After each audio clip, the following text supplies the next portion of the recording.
இன்னைக்கு நம்ம பார்க்க போகிற ரெசிபின்னா இந்த சக்கரவள்ளி கிழங்கு மசியல் பண்ண போகிறோம்.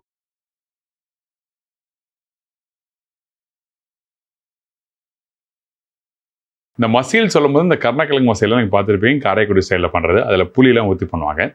ஆனால் இன்றைக்கி நம்ம என்ன பண்ண போகிறோம்னா, இதில் இந்த மிளகாத்தூள், மஞ்சத்தூள், அதுக்கப்புறம் மல்லித்தூள் போட்டு லைட்டாக அந்த வெங்காயத்தோடு வதக்கிட்டு அதுக்கப்புறம் வெள்ளத்தை போட்டு கம்ப்ளீட் பண்ண போகிறோம்.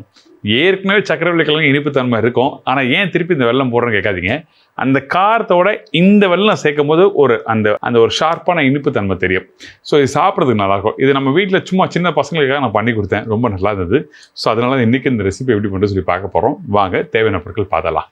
சக்கரவள்ளி கிழங்கு மசியல் தேவையான பொருட்கள்: சக்கரவள்ளி கிழங்கு 1/4 கிலோ, பெரிய சைஸ் வெங்காயம் 1 நம்பர், வரமிளகாய் 2 நம்பர், மிளகாத்தூள் 3/4 டீஸ்பூன், மல்லித்தூள் 1 டீஸ்பூன், கருவேப்பிலை தாளிப்புக்கு தேவையான அளவு, கடுகு 1/4 டீஸ்பூன், வெல்லம் 1/2 டீஸ்பூன், உப்பு தேவையான அளவு, எண்ணெய் தாளிப்புக்கு தேவையான அளவு.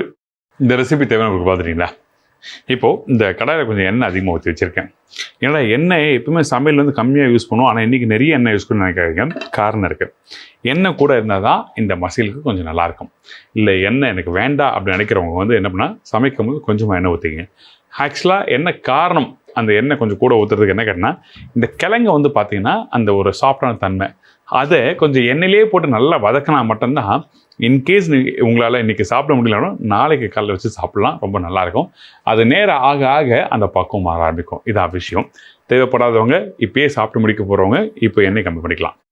அதுக்கு அடுத்தது பார்த்திங்கன்னா இந்த கிழங்கு, இந்த சக்கரவள்ளி கிழங்கு தோல் எடுத்து நல்லா வேக வச்சு எடுத்து வச்சுருக்கேன். இங்கே பாருங்கள், ஒரு கிழங்கு கையில் உடச்சி காமிக்கிறேன். அந்த பக்குவம் வந்து அப்படி கையில் உடச்சிங்கன்னா அந்த மெதுன்னு பக்குவம் இருக்கணும், அந்த சாஃப்டான பக்குவம். அந்த பக்குவம் இருந்தால் அது கரெக்டாக இருக்கும். சரிங்களா? ஸோ இது மாதிரி வேக வச்சு எடுத்து வச்சுக்கோங்க.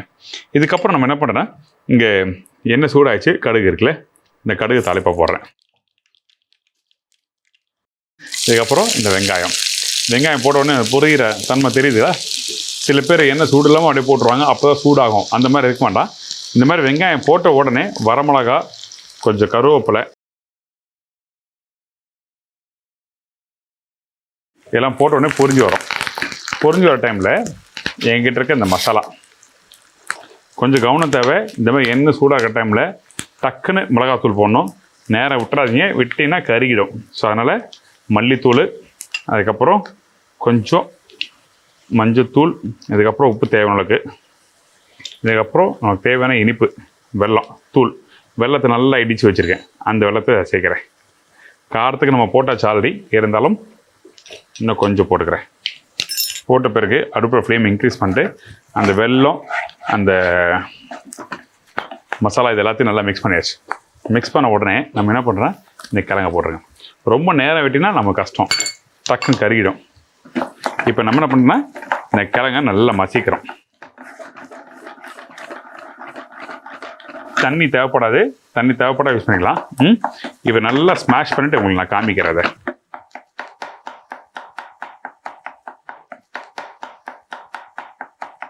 இது மாதிரி அந்த கிழங்க போட்ட உடனே அப்படி பாருங்கள், இந்த உருளைக்கிழங்கு மசாலா பண்ணும்போது லைட்டாக அம்மா என்ன பண்ணுவாங்க, அந்த உருளைக்கிழங்கு லைட்டாக மசிச்சு விடுவாங்கல்ல, அந்த மாதிரி இருக்கணும்.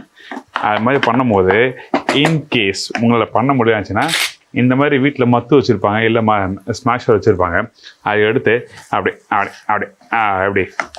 பண்ணும்போது நல்லா மசிஞ்சிடும். நீ மசியும் போது அந்த எண்ணெய் தன்மை தெரியாது போக. இதான் விஷயம். அதனால தான் ஃபஸ்ட்டே நம்ம என்ன பண்ணிடுறோம், எடுத்தோடனே மிளகாத்தூள், அதுக்கப்புறம் இந்த வெல்லம், உப்பு எல்லாமே போட்டுரும். நீங்கள் கடைசியாக போட்டோன்னா உங்களுக்கு சரியாக வராது. ஃபஸ்ட்டு பார்க்குறது எண்ணெயாக இருக்க மாதிரி இருந்தது, இப்போ பார்த்தீங்கன்னா எண்ணெய் இல்லை. ஏன்னா அந்த கிழங்குல எல்லாமே இழுத்துரும்.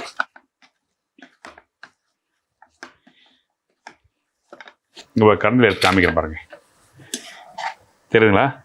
நல்லா மசிஞ்சிச்சு. எப்படி இருந்தது ஃபஸ்ட்டு போடும்போது, இப்போ எப்படி இருக்குது பார்த்தீங்களா? இந்த பக்குவம் தான். இந்த பக்குவம் வந்த பிறகு நம்ம என்ன பண்ணுறோன்னா, இதை திருப்பி நம்ம வந்து குக் பண்ண போகிறோம். இதை குக் பண்ணுவோம். அடுப்போட ஃப்ளேமை இன்க்ரீஸ் பண்ணுங்கள்.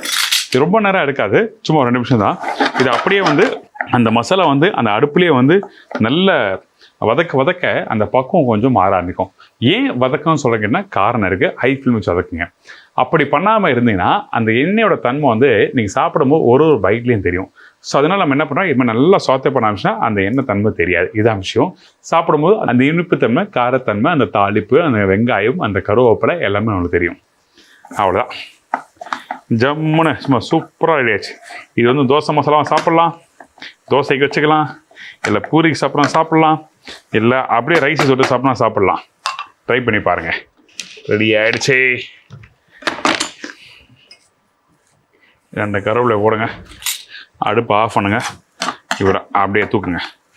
சும்மா அல்வா பக்குவத்தை வந்துச்சு பாருங்கள். அப்படி போட்டால் அப்படி விழணும், இதுதான் விஷயம்.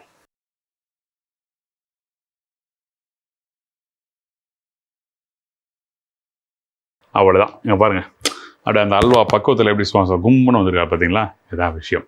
அது சாப்பிட ரொம்ப நல்லாயிருக்கும். இன்னொன்று விஷயம், இப்படி கையில் எடுத்திங்கன்னா நீங்கள் கையில் எடுக்கும்போது இப்படி உருண்டு வரணும்.